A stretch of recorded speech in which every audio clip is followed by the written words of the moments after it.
Tensions between Pakistan and India escalated sharply on Wednesday, with both countries on the brink of a full-blown military confrontation. The Pakistani government vowed to retaliate against India's overnight missile strikes, which Islamabad has condemned as an act of war. According to Pakistan's military spokesperson, at least 26 people were killed and 46 others injured as a result of the strikes, which targeted several civilian areas, a claim that India has strongly denied. The conflict erupted after India launched airstrikes on what it claimed were 9 terror camps, located inside Pakistan. These camps were allegedly used by militant groups based in Pakistan and believed to be responsible for a deadly attack in Indian-administered Kashmir last month, which left dozens dead, including many Hindu tourists.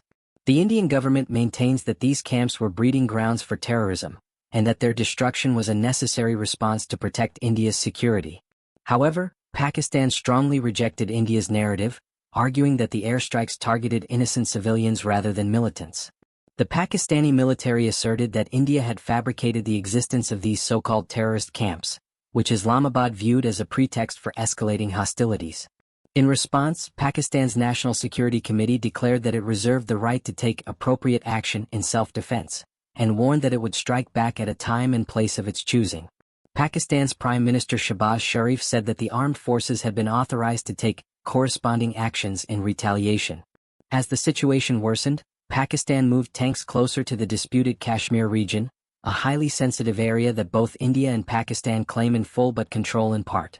Thousands of residents living near the de facto border, known as the Line of Control (LOC), fled their homes in fear of further attacks. The shelling continued throughout the day, with reports of intense artillery exchanges between the two sides. Both countries confirmed that civilians were caught in the crossfire, with reports of casualties from both sides of the border. On the Pakistani side, 5 people were reported killed in shelling near the LOC, and the Indian Army claimed that at least 7 people had died in strikes across the border in India-administered Kashmir. The artillery fire was described as indiscriminate, with shells landing on homes, shops, and other civilian infrastructure. Pakistan's military spokesperson, Lieutenant General Ahmed Sharif, condemned the Indian strikes, calling them a violation of international law.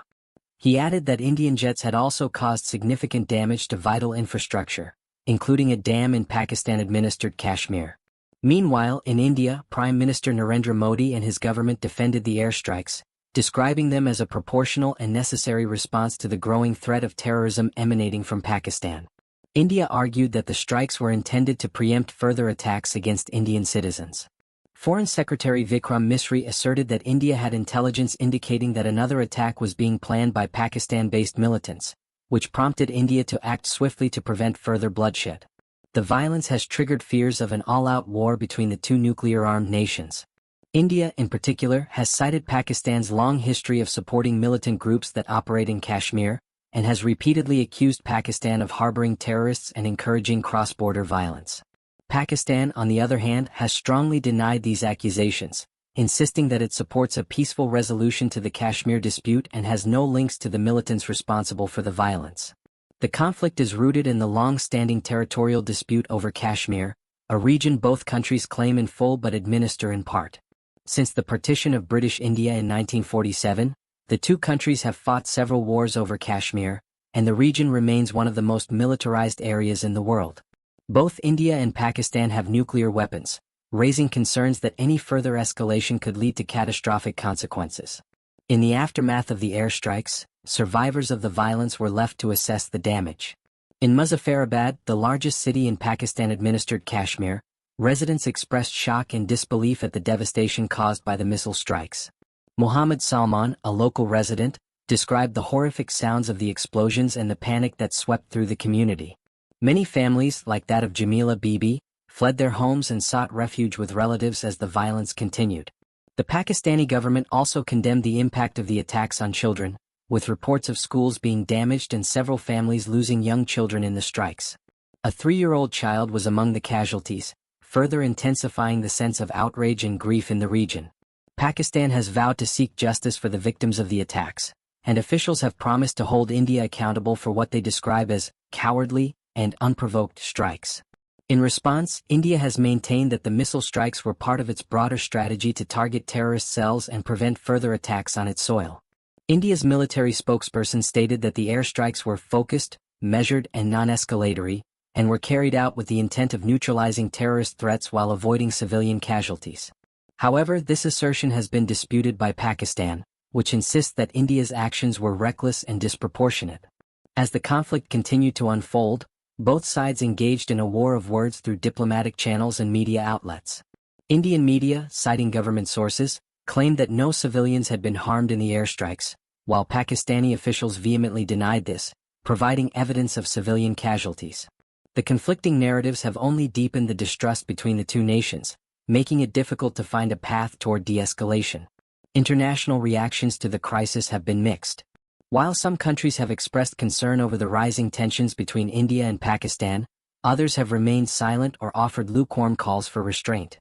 Dr. Mohammed Faisal, Pakistan's High Commissioner to the UK, criticized the international community for not intervening sooner to calm the situation. He accused India of targeting civilians, and stressed that Pakistan had a right to retaliate against what it deemed an unjustified attack. The crisis has also drawn attention to the fragile peace in the region, as both countries continue to bolster their military readiness and prepare for potential further escalation. India has suspended key diplomatic and military agreements with Pakistan, including a treaty that governs water sharing between the two countries. Pakistan, in turn, has taken steps to close its airspace to Indian airlines and has deployed additional troops along the loch. The escalating violence has already had a profound impact on the people of Kashmir, many of whom live in constant fear of cross-border shelling and military operations. For residents like Jamila Bibi, the ongoing conflict has upended their lives, forcing them to abandon their homes and seek safety elsewhere. The emotional toll of the violence is immeasurable, and the long-term consequences of the conflict are yet to be fully understood.